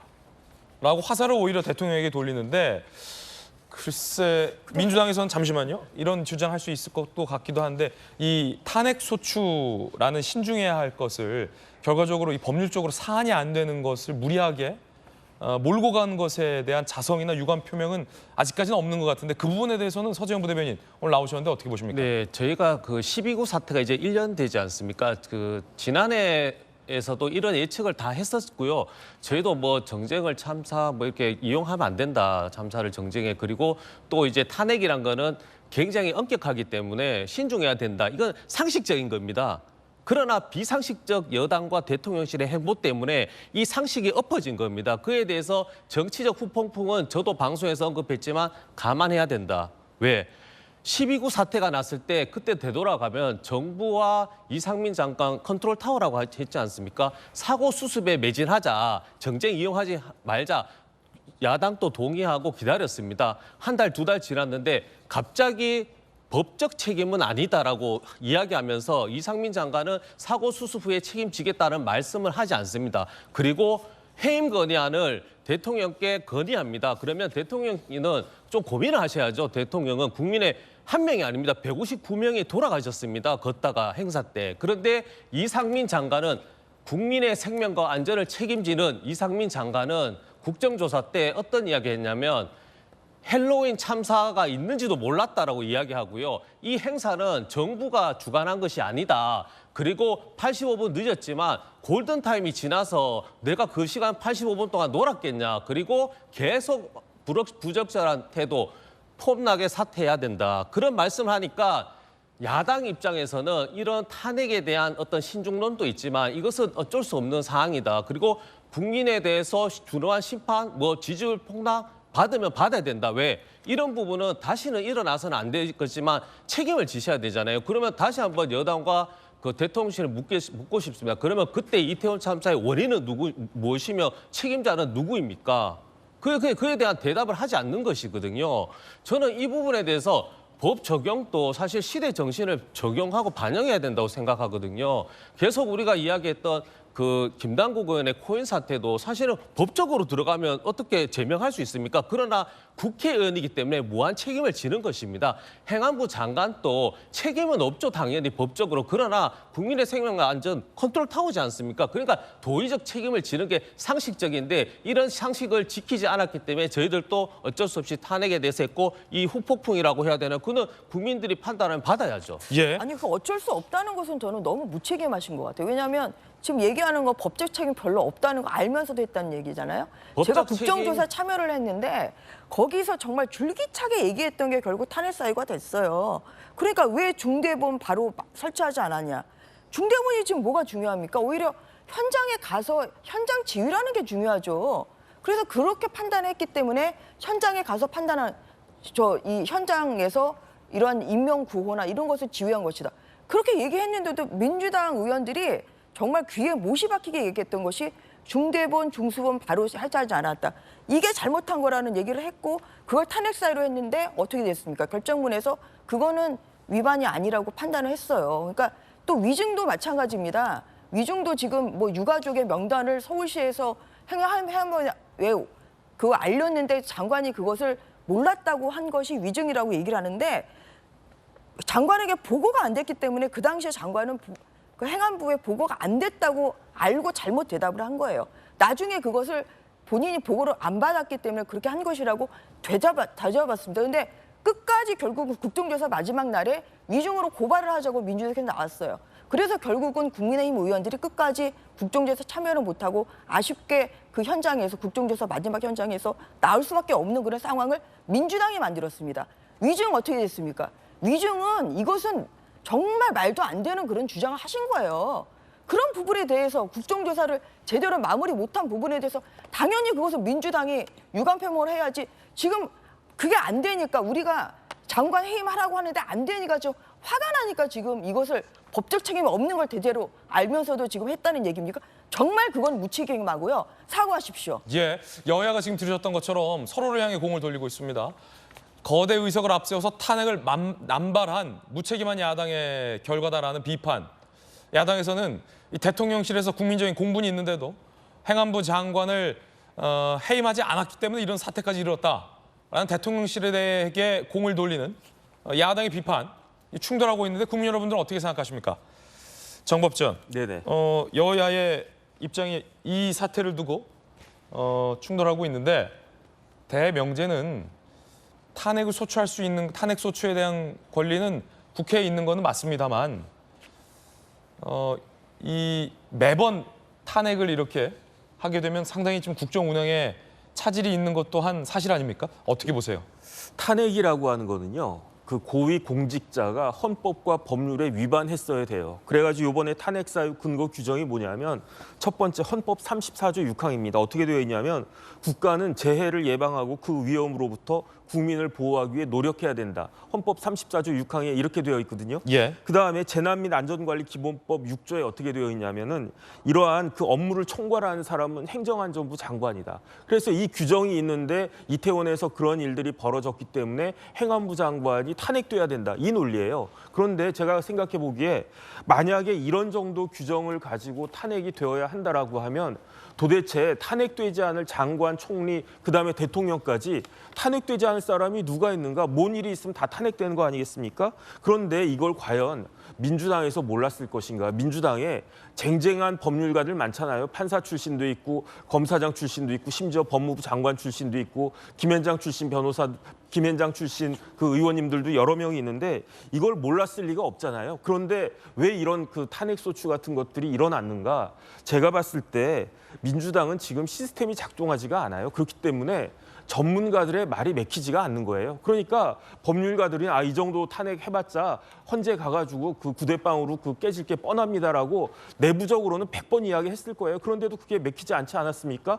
후쿠시마 관련해가지고 아무리 과학자들이 이야기해도 안 맥히지 않습니까? 그런데 왜 이렇게 민주당이 시스템이 작동하지 않느냐? 제가 봤을 때는 지금 이런 법리나 과학에 대해서 눈을 감고 우선적으로 이재명 대표를 지켜야 된다. 왜냐하면 이 탄핵 소추안이 발의가 된 때가 언제냐면 뭐 대장동 운운해가지고 이재명 대표에 대해서 검찰에서 엄청나게 그 압박 들어가고 그다음에 체포동의안 들어가고 그럴 때였단 말이죠. 그런데 그렇게 그냥 일단 그 미봉책으로 언발에 오줌 넣기식으로 이 탄핵 소추를 했던 것이 결국은 결과로 헌법재판소의 결정으로 해가지고 부메랑이 돼서 지금 민주당에 돌아온 거 아니겠습니까? 뭐 백나무 대통령 어쩌고저쩌고 이야기해봤자 제가 봤을 때에는 이상민 장관에 대해서 완벽한 면죄부를 내려준 것에 불과하다. 저는 그렇게 생각이 되고요. 오히려 야당의 이 탄핵 소추가 이상민 장관에 대한 면죄부를 준 꼴이 돼버렸다. 그래서 저는 저 사태가 딱 벌어졌을 때, 저 참사가 벌어졌을 때 야, 이상민 장관 참 관운이 없으시구나라고 생각을 했는데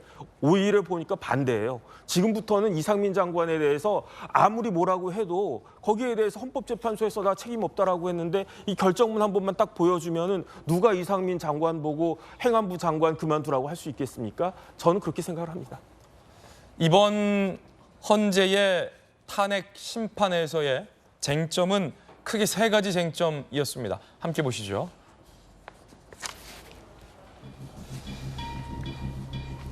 세 가지 쟁점, 첫 번째 사전 예방, 두 번째 참사 대응, 세 번째 사후 발언. 이 3가지 쟁점을 두고 헌재 재판관들이 판단을 내린 겁니다.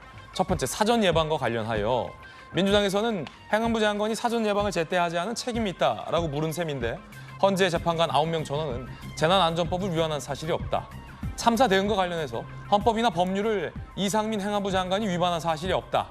사후 발언에 대해서도 부적절함은 다소 있으나 탄핵의 사유로서 인정될 수 없다라는 판결을 내렸습니다. 3가지 쟁점 모두 헌재 재판관 9명 전원이 민주당이 제기한 이 법률적 문제 제기에 대해서 탄핵의 사유는 되지 않는다라고 기각을 한 셈이 된 겁니다.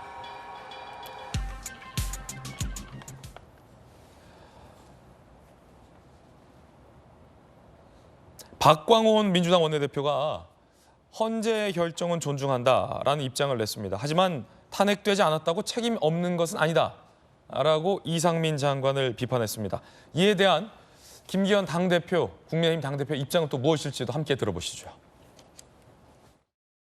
헌재 결정을 존중합니다. 파면에 이르지 않지만 책임져야 될 일은 분명히 있다. 탄핵되지 않았다고 해서 모든 책임에서 자유로울 수는 없다 하는 것이 헌재 결정문에도 나와 있고 그 국민들의 저는 일반적 생각이라고 봅니다. 국민적 참사를 정정의 수단으로 삼아서 국정 컨트롤 센터를 무력화시키는 이런 행태들은 더 이상 반복돼서는 안 됩니다. 민주당은 한시빨리 정말 이런 재난 상황에 제대로 대응할 수 있는 그런 노력을 함께 해주셨으면 좋겠습니다. 탄핵의 이유가 없다는 이 당연한 결정을 받아내는데 무려 6개월 가까이 걸렸습니다. 민주당의 의회 폭주의 폐해는 또다시 국민들에게 돌아갔습니다. 국민 피해를 가중시키는 습관적 탄핵병, 반드시 죗값을 치러야 할 것입니다. 헌재에서 탄핵이 기각된 이상민 장관은 167일 만에 현장으로 복귀했는데 수해 현장을 방문했습니다. 그동안 국민 여러분께 심려를 끼쳐드려서 정말 송구한 마음입니다. 특히 12.9 참사 그리고 이번 수재로 인해서 유명을 달리하신 분들 그리고 그 유가족분들과 이재민 여러분들께 깊은 애도와 위로의 마음을 전합니다. 2배, 3배의 노력을 기울여서 더 열심히 하도록 하겠습니다. 이태원 참사 유가족들은 모든 기관장들에게 면죄부를 줬다. 유가족들이 전부 병 들어갔다라는 입장도 냈습니다. 함께 보도해드리죠. 이번엔 저희가 준비한 다음 순서입니다. 뜨거운 소식 3가지 엄선했습니다. 먼저 첫 번째 주인공부터 만나보시죠. 이재명 대표가 불체포 특권을 포기하겠다라는 입장을 밝혔는데 최근 체포 동의안 투표 시에 실명으로 기명으로 투표를 해야 한다라고 입장을 밝혔습니다. 그러자 당내에서는 불체포 특권을 포기하겠다는 것인지 체포 동의안 표결은 하되 실명으로 하겠다는 것인지 헷갈린다라는 의견도 나왔습니다. 들어보시죠. 불체포 특권 이제 기명 투표하자 이렇게 혁신위가 제안했었는데 그건 입법사안인데 저는 조기에 기명 투표로 전환하는 게 필요하다고 생각합니다. 책임 정치라는 측면에서 투표 결과에 대해서 책임지는 게 필요하지요. 앞으로 지도부 차원에서 그렇게 추진하실 거라고 판단할까요? 없습니다. 이재명 대표가 자신은 불체포 특권 포기하겠다라고 6월달 정당 대표 연설에서 밝혔지 않습니까? 또 이걸 기명 투표로 하자. 좀 앞뒤가 안 맞는 거 아니냐. 불체포 투표에 동의한 사람들에 대해서는 또 그 수박이라 그러면서 집중적으로 공격하고 낙천 운동 같은 게 벌어지고 하지 않겠습니까? 김재섭 전 비대위원 나왔습니다. 이 헷갈리는 게 예를 들어 쌍방울 이화영 전 부지사 대북송금 관련해서 혹은 이재명 지사 방북 비용 대납 의혹 관련해서 검찰이 체포영장을 이재명 대표를 상대로 친다고 가정을 해볼게요. 만약에 가정을 해볼게요. 이재명 대표는 불체포 특권 포기하겠다고 했잖아요. 근데 지금은 체포 동의안 기명 투표하자고 해요. 그러면 본인에 대해서 영장이 와요. 8월이든 9월이든 10월이든 언젠가 와요. 가정을. 그러면 이 대표는 체포 동의안 표결 없이 불체포 특권 포기하고 법원의 영장 심사를 받으러 가신다는 겁니까? 아니면 체포 동의안 표결은 하되 실명으로 표결해서 어느 의원이 나의 체포에 찬성하고 반대하는지를 보겠다는 겁니까? 둘 중에 어떤 겁니까? 앵커께서도 잘 모르겠고 저도 잘 모르겠습니다. 몰라요? 모르겠어요. 그러니까 뭘 하시겠다는지 국민들께 약속을 좀 하시는 게 좋을 것 같은데 불체포 특권을 포기하면서 포기한 불체포 특권에 대해서 기명 투표를 하는 거는 애초에 논리적으로 말이 안 되는 내용이잖아요. 그러니까 이재명 대표가 굉장히 지금 초조하구나 하는 생각이 좀 드는 게 앞뒤가 안 맞는 말씀들을 자꾸 한다는 거예요. 둘 중에 하나만 하셔야 되는데 근데 제가 그 기명 투표라는 방식을 정하면서 했던 말이 저는 조금 기가 찼습니다. 왜냐하면 이재명 대표가 책임 정치 이런 얘기를 하면서 기명 투표를 말씀하셨거든요. 근데 책임 정치 가장 안 하시는 분이 저는 이재명 대표라고 생각해요. 왜 그러냐면 이재명 대표는 야당의 당 대표심에도 불구하고 돈봉투 사건 났을 때 관련자들 전부 탈당하면서 이재명 대표는 말 그대로 손 안 대고 코 푼 셈이 돼버렸거든요. 본인이 아무런 징계를 하지 않았습니다. 그 어떤 리스크 지지 않았습니다. 김남국 코인 사태 터졌을 때도 민주당 내 윤리특위 발동해가지고 김남국을 징계하자마자 얘기 나왔을 때 김남국 의원 탈당해버리셨어요. 아무런 책임지지 않았습니다. 본인의 사법 리스크에 대해서 체포동의안 부결시키면서 본인이 어떤 사법 리스크 책임지지 않았습니다. 그런데 왜 다른 의원들에게만, 민주당 의원들에게만 책임 정치를 실현하기 위해서 본인이 포기한 불체포 특권을 다시 살려와서 기명투표를 하자는 건지 저는 여기에 대해서 이해가 되지 않습니다. 자, 그러면 서재현 전 부대변인께 묻지 않을 수 없습니다. 이건 뭐 감정이 있어서 물어보는 게 아니라 헷갈려서 물어보는 건데 만약에 본인에 대한 체포영장이 오면 체포동의안 표결 안 하고 법원 가실 생각이세요? 아니면 체포동의안 표결은 하되 실명으로 해서 누가 찬성하는지 반대하는지 볼 수 있게 하신다는 뜻이세요?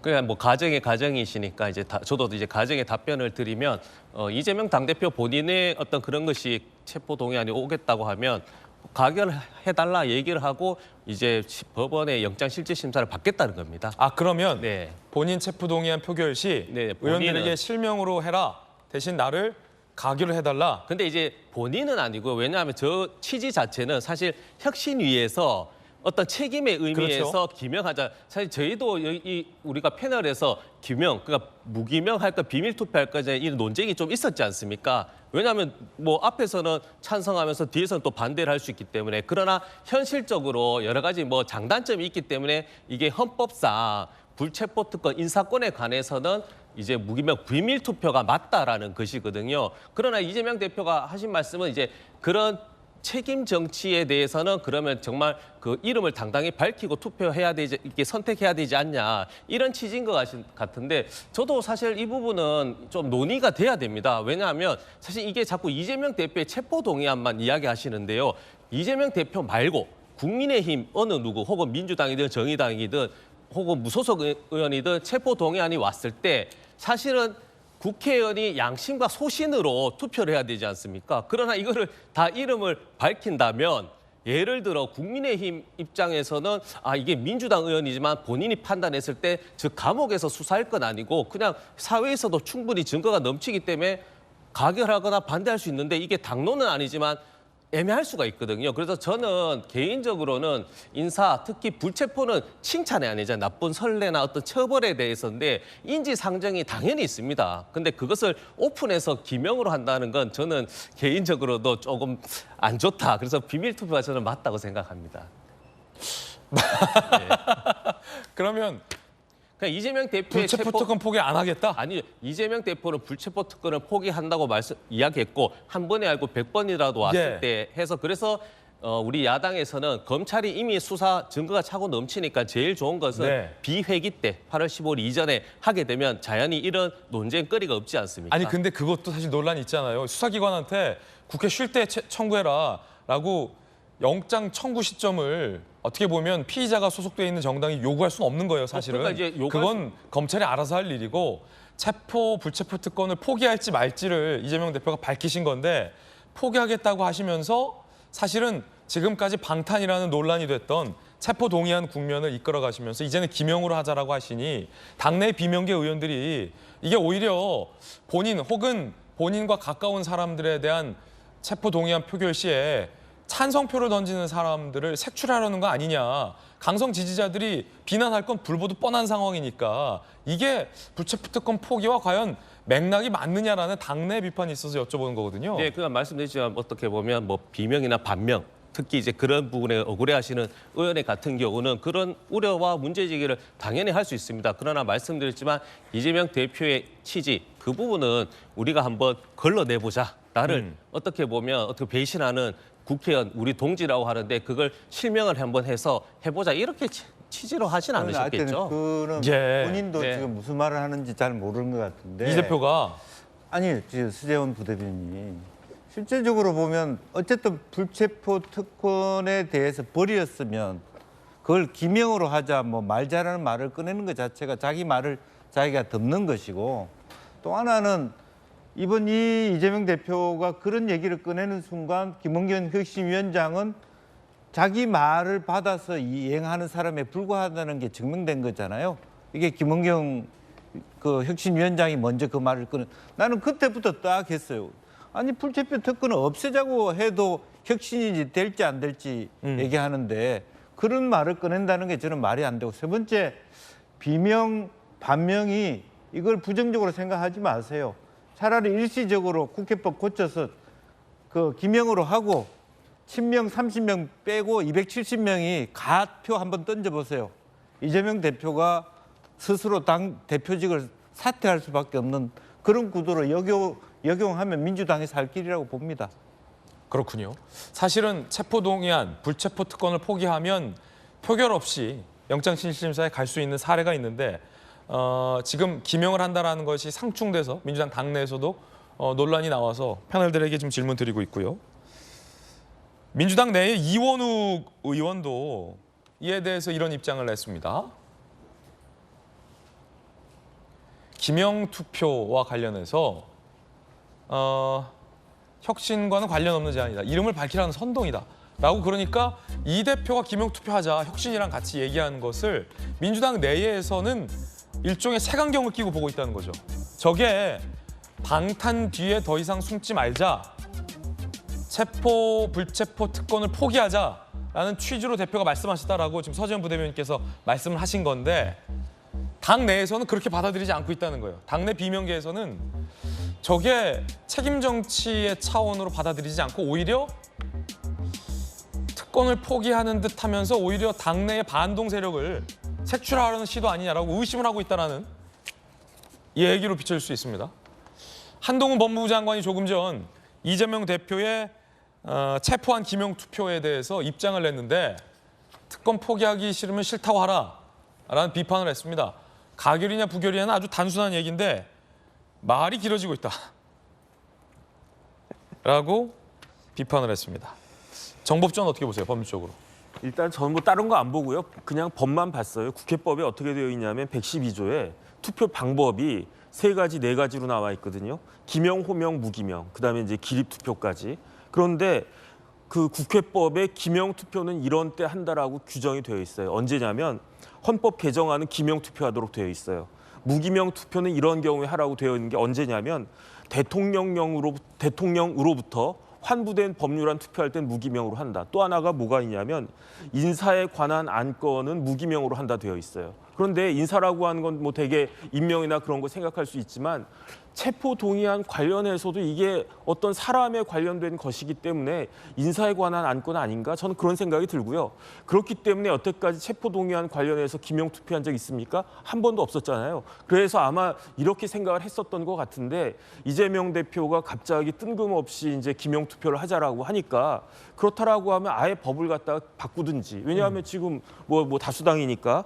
그다음에 제 생각에는 만약에 이제 여야가 합의해가지고 좋다 이번에는 기명 투표하자라고 하면 100% 확실한 거는 이재명 대표는 자기 그 체포 동의안에 대해서 기명으로 찬성할 거예요. 이재명은 찬성한다. 그런데 나머지 사람들은 어떻게 하겠습니까? 나머지 사람들은 이렇게 나는 찬성했는데 니네 그러니까 이거랑 똑같은 거예요. 부장님이랑 같이 중국집 딱 갔는데 부장님이 아니 난 짜장면 이렇게 이야기하는 거예요. 그러면 난 탕수육 먹고 싶고 나는 볶음밥 먹고 싶고 나는 더 비싼 잡채밥 먹고 싶은데 짜장면 통일되는 거 아니겠습니까? 그런데 반대로 통일이 딱 되는 거겠죠. 제 생각에는 이재명 대표가 이렇게 기명 투표를 주장하는 것은 민주당 대표이면서도 자기가 그 대표인 당인 민주당의 국회의원들을 믿지 못하는 것이다. 저는 그렇게 볼 수밖에 없고요. 그런 것들이 다 이제 국민들 눈앞에는 다 드러난 것이 아닌가 일단 그런 생각이 듭니다.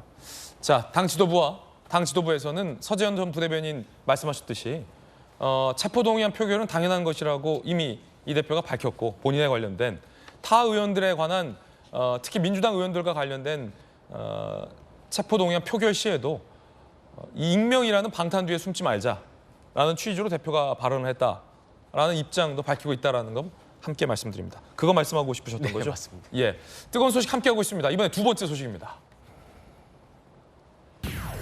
조국 전 법무부 장관이 교수직 파면에 불복을 했습니다. 서울대 교수직 파면에 불복했습니다.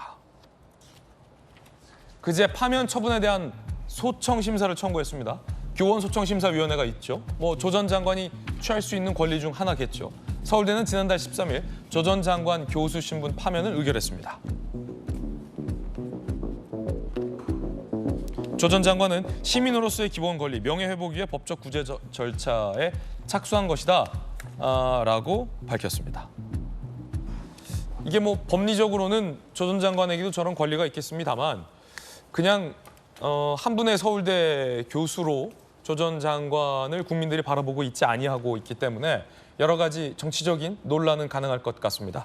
김재섭 비대위원장 어떻게 보세요?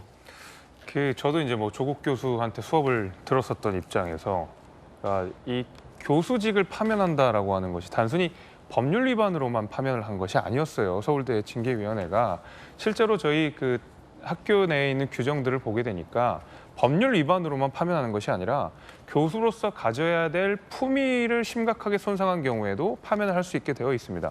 근데 지금 조국 교수는 나는 법률 위반은 아니야. 아직 이제 1심, 2심밖에 안 되는데 왜 벌써 나를 파면해라고 주장하시는 건데 지금 핀트가 안 맞아요. 지금 조국 교수는 법률 위반도 문제지만 그건 그거대로 심각한 문제지만 교수로서 가져야 되는 법과 대학의 교수로서 가져야 되는 품위, 그 본인 스스로 이야기했던 내용과 정반대되는 그만의 위선, 그다음에 거기 그를 통한 국민들께 준 상처, 이런 것 때문에 국립대학교 교수직으로서의 자격이 없다라는 것이 서울대학교의 판단인 것이지 이 법률적으로 맞다 안 맞다를 지금 다투자고 하는 게 아니잖아요. 그러니까 조국 교수는 본인이 억울하다라는 얘기를 계속 몇 년 전부터 하고 있지만 예. 억울한 건 본인 개인의 소견이신 거고요. 서울대학교를 다니고 있는 학생들 입장에서, 그다음에 조국 교수가 민정수석으로서 법무장관으로서 그를 바라봐야 했던 국민 심정에서 이 사안을 바라게 되면 저는 이렇게 못할 것 같은데 여전히 본인에 대한 성찰이나 반성이 없는 상황으로 앞으로도 가실 것 같다는 생각이 좀 듭니다. 서재현 부대변인, 이게 이런 얘기도 있더라고요. 아들, 딸은 의사면허 반납시키고 학위 반납시키게 했으면서 자기 교수는 못 버린다. 너무 아버지가 너무한 거 아니냐. 네. 근데 저도 뭐 자식 키우는 부모지만 사실 부모 입장에서는 자식이 거꾸로 돼야 되는 거 아니냐 뭐 이런 근데 얘기도 그거는 있던데. 대한민국이 아니라 세계의 부모가 다 똑같은 마음이라서 그렇게 해석하는 건 좀 과한 것 같고요. 저는 이제 조국 장관이 개인적으로 저런 권리, 명예를 위해 없는 길을 가는 것에 대해서는 동의하진 않습니다. 그러나 조국 장관의 본인의 선택인 것이잖아요. 그렇죠. 그에 대해서 책임도 지고 비판만 받아야 되는데 저는 아쉬운 거는 계속 우리가 이상민 장관 또 말씀드릴 게 법적으로는 책임 없는데 도의적 이야기 하시잖아요. 조국 장관 입장 또 같은 마음이라고 생각하는 것 같아요. 그러니까 법적, 즉 무죄 추정의 원칙도 있고 계속 항소심을 하고 있는 상태에서 파면을 했단 말입니다. 그에 대해서 이제 도의적인 책임은 알겠지만 법적인으로 내가 교수직의 뭐 3개월 정직이 아닙니다. 파면입니다. 이건 역사에 특히 서울대에 역사적으로 남는 거기 때문에 개인의 명예에서는 굉장히 치명적인 것이거든요. 그래서 조국 장관은 그것이 두 가지, 즉 내가 항소해서 무죄를 받고 그리고 교수직에 다시 복직을 할 때 다시 본인이 또 사표를 내겠다. 그게 또 없는 길을 또 가겠다는 것이라서 말씀드리면 동의하지 않지만 조국 교수의 선택은 그런 의미다라고 이해하고 있습니다. 예. 자, 이번엔 세 번째 뜨거운 소식 보겠습니다. 중국의 외교부장이 석연치 않은 이유로 잠적하더니 결국 해임됐고 다시 왕이 외교부장이 돌아왔습니다. 임명 7개월 만에 해임됐습니다. 공식 석상에서 지난달 25일 이후 증발을 해서요. 코로나 감염설, 불륜설, 간첩설 등등이 제기돼 왔는데 결국 다시 왕이 부장이 돌아왔습니다. 그냥 계속 왕이 외교부장이 하는 게 어색하지 않아요. 왕이 부장이 천직인 것 같기도 하고 시진핑 체제 10년간 외교부장. 젊었을 때 왕이 외교부장 모습을 기억하시는 국민들도 상당히 많을 것 같은데 다시 7개월 만에 재임명됐다는 소식도 전해드리겠습니다. 김영주 의원님, 네. 저 자리는 왕이 부장이 어울리네요. 글쎄요, 이제 10년 동안 해왔죠. 그리고 실제로 이제 이번에 해임된 친강 부장은 이 소위 전랑이라고 해가지고 실제로 굉장히 강력한 예. 중국에게 조금이라도 해가 되는 그것은 멀리 있더라도 끝까지 멸하게 한다라고 하는 이제 그런 영화가 있었습니다. 그런 영화에 대해서 인민해방군이 그 미국의 네이비시를 싸워서 이기는 어떤 굉장히 강력한 그런 어떤 중국의 힘으로 보여주는 외교를 주창했다면 어쨌든 뭐 그동안에 이제 간첩설, 불륜설 있었습니다만 해임하면서 이런 예는 없었어요. 위에 올라간 사람이 다시 부장을 다시 하는 경우는 없었습니다. 그런데 실제적으로 왕이라는 사람이 얼마나 대단하냐 하면 중국에서는 이 7상8하 67세는 남고 68세는 집에 가라. 근데 그때가 69세였어요. 위로 올라갈 때가. 이제 그런 정도로 강력한 힘을 가지고 있는 분이 다시 외교를 한다는 것은 어쨌든 중국 외교가 상당수 안정된 부분으로 간다는 우리로서는 좀 그전의 외교부장보다는 좀 뒤집어 보면 좀 우리로서는 좋은 점도 있다. 좀 좋은 하드 파워에서 소프트 파워로의 변화, 좀 노련한 또 우리 박진 외교부 장관하고 굉장히 소통을 같이 해왔다는 의미에서 예측도 가능하고. 나쁜 소승은 아니다 그렇게 보여집니다. 그렇군요. 김영주 의원 의견도 흥미로운 견해였습니다. 이번엔 저희가 준비한 다음 이야기입니다.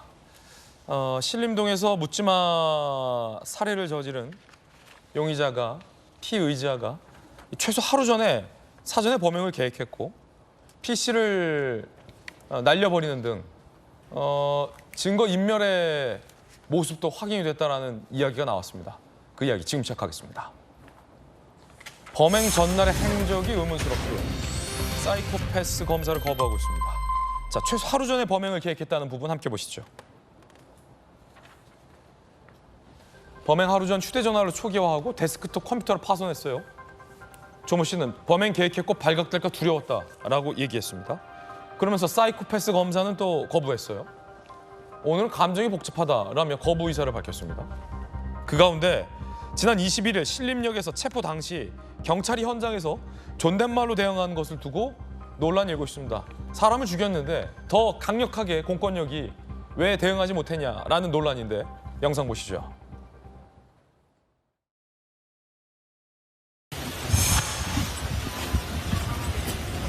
팔 버리세요. 팔 버리세요. 팔 버리세요. 팔 버려요. 팔 버리세요. 팔 버려요. 이 존댓말 대응에 비난도 일각에서 쏟아지면서 갑론을박 논란이 일고 있습니다. 칼 버려달라고 부탁하냐, 살인범에게 극진한 대우다. 경찰에서는 매뉴얼 따라 행동, 반말이 오히려 피의자를 자극할 수도 있다라는 경찰 나름의 입장도 내놓고 있는 상황입니다. 정법전께서 보시기에는 어떻습니까? 사실은 좀 더 강력하게 공권력이 좀 제압해줬으면 하는 마음에서 이런 누리꾼들이 아니 왜 존댓말하고 있냐라는 비판을 한 것 같아요. 근데 저는 그렇게 경찰을 비판하는 것이 마땅하다라고 생각이 되지 않는 게 보통 때는 그 공권력에 대해서 그렇게 무시하고 막 힘 빼고 그러다가 저런 일 생기면은 왜 저렇게 했냐라고 비난을 하면 도대체 경찰 입장에서 어떻게 하라는 겁니까? 경찰이 뭐 시위한데 뭐라고 그러면 뭐 민원 넣어가지고 만약에 저때 저런 일이 아니고 다른 일이 같았으면은 그 만약에 이제 민원이 들어갔으면 또 공권력이 뭐 남용되느냐 어쩌느냐 하면서 거기에 대해서 민원 들어가면 저 담당 경찰만 고생하는 거거든요. 그러니까 다 저런 것들이 학습되었기 때문에 그랬기 때문에 지금 저런 식으로 대응할 수밖에 없는 것이 아닌가 저는 그런 생각이 들고요. 어쨌든 우리나라 공권력은 다른 선진국에 비해서 너무너무 지금 약화가 되어 있습니다. 공권력에 대해서 존중하는 마음이 너무너무 없어요. 너무너무 부족해요. 그렇기 때문에 이 부분에 대해서는 법을 위반하고 그랬으면은 뭐 아무리 뭐 민노총이든 어디든지 간에 엄정한 법 집행을 해야 된다. 거기에 대한 공감대가 있어야지 미국 같은 데 만약에 경찰 공격하면 어떻게 됩니까? 그러면은 진짜 뭐 아주 그냥 뭐 패듯이 이렇게 맞고 뭐 그렇게 되지 않습니까?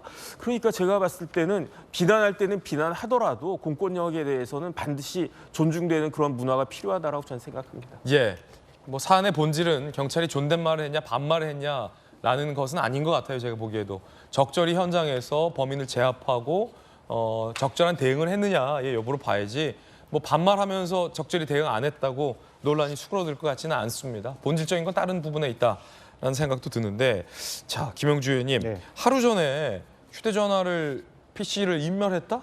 굉장히 좀 석연치 않은 행동들입니다. 그러니까 계획적 범죄다라고 하는 부분을 단적으로 얘기해주고 그러니까 무심결에 그날 기분이 안 좋다고 막 그냥 즉흥적으로 버린 건 아니라는 거죠. 그런 게 아니죠. 그리고 그런 것을 은폐하기 위해서 일부러 자기 집으로부터 할머니 집으로 그것도 돈 안 내고 이렇게 무임승차하듯이 두 단계를 거쳐서 중간에서 또 일을 했다라고 하는 것은 상당히 치밀하게 짜여진 범죄다. 그리고 지금 그 사이코패스 조사도 자기가 거부한다라고 하는 것은 또 그것도 석연치 않은 부분이죠. 그렇기 때문에 지금 이참에 기본적으로 이 사람이 자기 사이코패스인 것처럼 혹은 의도전 그냥 지나가다 갑자기 이렇게 본인은 진술하지만 상당히 계획적으로 우리 사회에 대한 어떤 뭐랄까 무슨 분노 이런 것들을 계획했다 그렇게 봐야 될 것 같습니다. 그런가 하면 김재섭 비대위원님 신림역에서 또 살인 예고가 있어서 여성 뭐 20명을 죽이겠다라고 경고하는 사람도 있었다면서요. 그러니까요. 그러니까 그 이제 모방 범죄 같은 거 같아요. 또 비슷한 지역에서 또 끔찍한 일을 벌이겠다고 이제 예고를 한 건데 다행히 이제 그 검거는 된 걸로 알려져 있습니다. 빠르게 근데 자수를 흉기 했고요. 구매한 내역도 자기가 인정했어요. 그러니까요. 그러니까 되게 이런 모방 범죄들을 막기 위한 예방 대책 이런 거 마련들이 좀 필요하다라는 이제 여론들이 좀 일고 있는 것 같고요. 게다가 그 신림동 살인 사건에서 그 분은 사실은 그 어려서부터 수차례 여러 개 범죄를 저지른 이 경험이 있지 않습니까? 그러니까 그런 경우에는 재발 방지를 위해서라도 어떤 예방 시스템이 마련됐어야 되는데 그런 게 우리 사회에 너무 시스템이 부족했다. 이런 문제점들이 요새 일어나고 있는 것 같습니다. 예, 안타까운 사건입니다. 저희들은 60초 광고 보고 돌아오겠습니다. 잠시 후에 뵙죠. 오늘 저희가 준비한 소식 모두 다 전해드렸습니다. 저희들은 내일 아침 8시 50분에 더욱더 풍성한 소식 들고 인사드리겠습니다. 오늘 하루는 분명 어제보다 나을 겁니다. 좋은 하루 되십시오. 고맙습니다.